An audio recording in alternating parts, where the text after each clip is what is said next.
ఇక ఆలస్యం చేయకుండా నారా రోహిత్ గారి మాటలు ఇప్పుడు వినేద్దాము. హాయ్ అండి, అందరికీ నమస్కారం.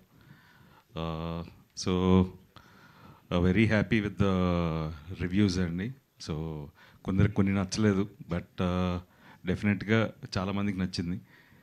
But very happy, good or bad, మీరు మీ feedback will take it in a positive way, and probably next time we'll try to even correct those small mistakes so that you can give a better review. And ఆడియన్స్కి చాలా thanks, ఇవాళ వరకు థియేటర్లో వచ్చి బాగా enjoy చేస్తున్నారు and positive feedback ఉంది. And ఇంకా చూడని వాళ్ళు ఈ సినిమా చూడండి. They are at a very affordable prices, we haven't hiked or ఇంకా we put at a very reasonable price అండి. సో మీరందరూ కూడా చూడని వాళ్ళు ఈ వీకెండ్ వెళ్ళి హ్యాపీగా ఫ్యామిలీతో, ఫస్ట్ నుంచి చెప్తున్నాను, సో హ్యాపీగా వెళ్ళి ఫ్యామిలీస్తో ఫ్రెండ్స్తో ఎంజాయ్ చేసి వచ్చే ఒక మంచి చిత్రం ఇది. సో డెఫినెట్గా ఈ జానర్ రావట్లేదని ఫీల్ అవుతున్నారు. సో ఈ జానర్ ఇప్పుడు థియేటర్లో ఉంది. సో మీరందరూ ఫ్యామిలీస్తో హ్యాపీగా వెళ్ళి చూసే ఒక చిత్రం.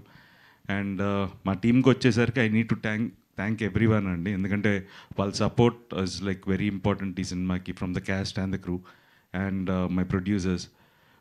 ఇప్పటికీ దే ఆర్ స్టిల్ ఇంకేం చేయొచ్చు పబ్లిసిటీ, ఇంకా they are constantly putting their efforts. Thank you so much Santosh and Rakesh and even Gautam.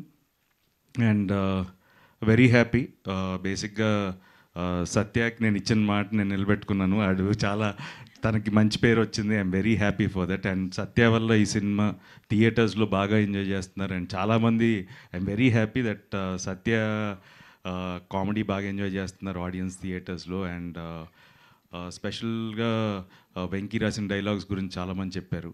And so very happy. And చూడని వాళ్ళు తప్పకుండా చూడండి. ఈవెన్ మీ ఫీడ్బ్యాక్ కూడా మాకు అందరికీ చాలా అవసరం. అండ్ లెట్స్ సీ, ఇంకా as a team we're all happy అండి. మేము అనుకున్న సినిమాయే తీసాం and people are appreciating. So డెఫినెట్గా ఐ హోప్ చూడని వాళ్ళు కూడా చూసి మీ ఫీడ్బ్యాక్ కూడా మాకు చెప్తారని ఆశిస్తున్నాను. Thank you so much. Super Nara Rohit గారు, thank you so much. We thoroughly enjoyed the film. Family అంతా థియేటర్స్కి వెళ్ళి చూసే సినిమాలు ఈ మధ్యకాలంలో చాలా అరుదుగా వస్తున్నాయి కాబట్టి